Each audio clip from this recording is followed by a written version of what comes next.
Okay, so a couple of quick important announcements I want to make before we get into the show. First of all, I just want to apologize. The last show that I did, number 311, I let loose a little bit on a rant, and afterwards really kind of regretted saying some of the stuff that I said. In fact, I read this verse, 1 Peter 3:9, shortly afterwards, and it said, it was really instructive to me. It said, do not repay evil with evil or insult with insult.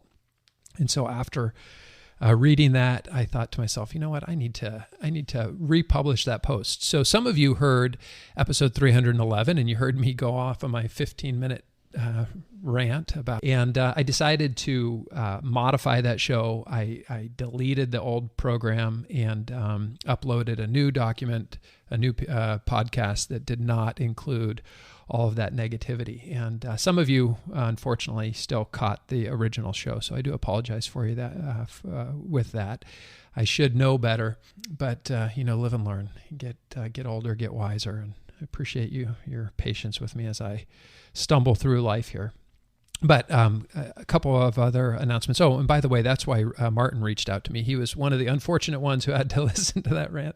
And he shared a couple of really great ideas with me. Well, first of all, it was very encouraging. He let me know how much he appreciates the work that I've been doing here and the podcast and the budget calculator and the book and all of that. And it was great to hear from him. But he did have some ideas on how to make the podcast better. And one of those was to include a Q&A session. And he talked about the technology SpeakPipe, where you can go right to the website and you can ask a question. So if you go to soundretirementplanning.com over on the right-hand side, if you'd like to have a question and have that question featured on the show here, you can leave us a voice message there at soundretirementplanning.com. And we will play your question and give you an answer if you're trying to navigate something as you're preparing for retirement. The other thing that you could do is email me. So if you want to send an email to soundretirementplanning@gmail.com, soundretirementplanning@gmail.com. If you have a question, that's how I will do some Q&A with you. So we're going to make this a little bit more interactive. That was one of his ideas. He also asked if I would do a show on the Backdoor Roth IRA. This is for people that tend to be higher income earners that really benefit from some of these tax strategies, but I'll share it with you. Another thing I wanted to let you know about, because we're coming up on the deadline, May 31st, right now we have a special coupon code out there for the retirement budget calculator. So if you go to retirementbudgetcalculator.com and you sign up using the coupon code RBC Cares, all caps and all one word, RBC Cares, what we're doing is we're giving 50% off the cost of the retirement budget calculator, not just for the first year, but for every year that you renew your subscription, it will be 50% off the normal price. So instead of $95, it's $47.50. RBC Cares. The last announcement before we get into this show is RBC Nerds. So I created a private Facebook group for our community of people that use the retirement budget calculator.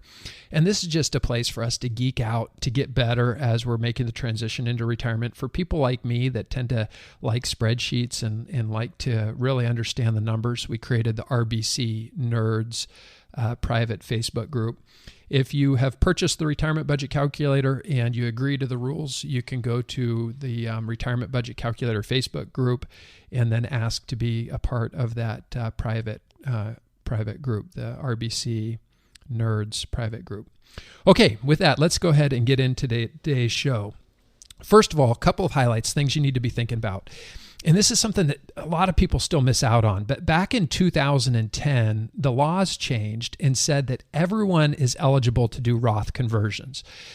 And this is important because before 2010, there were income limitations. So if you earned more than $100,000 in a year, you could not do Roth conversions. But after 2010, everybody became eligible for Roth conversions.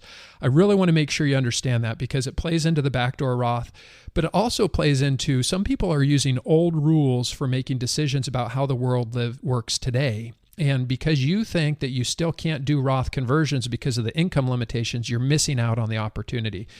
And unfortunately, as time goes by, that opportunity shrinks and shrinks. So we want to make sure you're understanding that everyone is eligible to do Roth conversions, even if you're not eligible to do Roth contributions. So two different things there. Second thing is, if your income's high and you cannot contribute to a Roth IRA, you can use what many people know as the Backdoor Roth IRA to get money into a Roth account.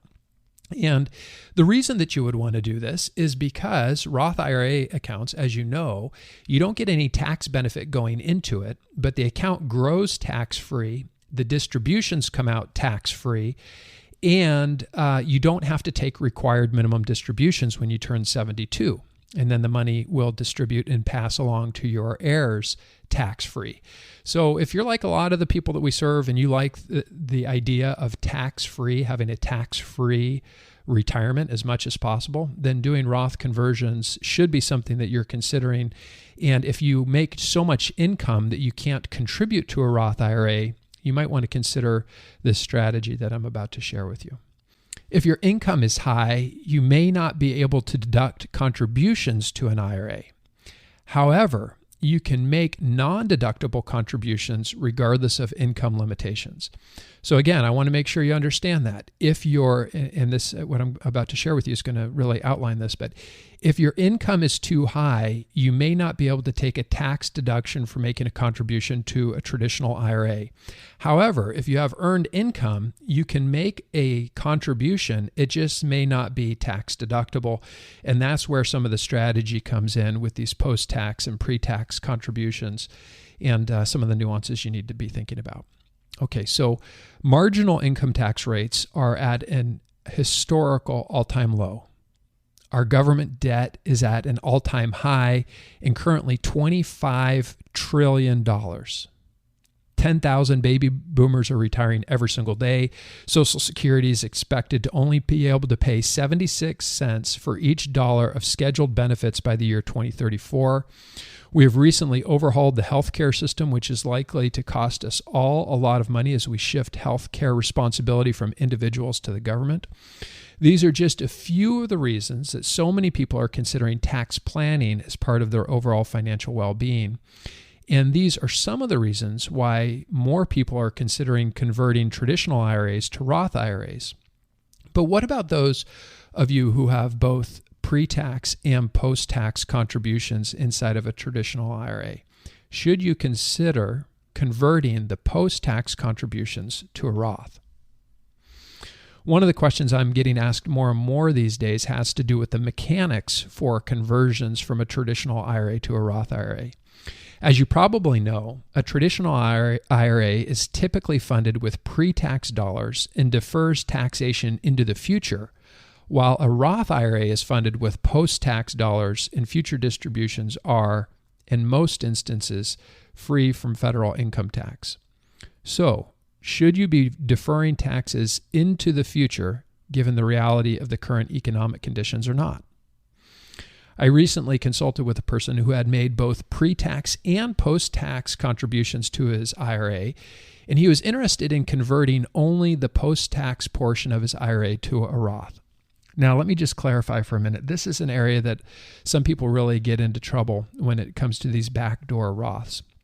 Because what happens is their income gets so high that they can't make a contribution to a Roth, so they will put money into a post-tax contributions, a non-deductible contribution to an IRA, and then they think that they can convert just that money, which they may be able to, but there's some nuances here. So let me explain to you what I mean.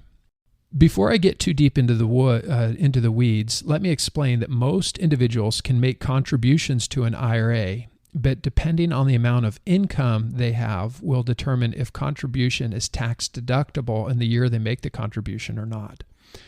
A pre-tax contribution is money that was contributed to an IRA and was not taxed at the time of the contribution. Pre-tax contributions are what the majority of people contribute into an IRA.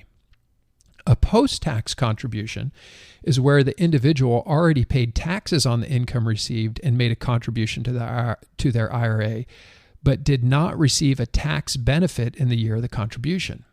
This usually occurs for high-income earners, and they may also be precluded completely from being able to contribute to a Roth IRA.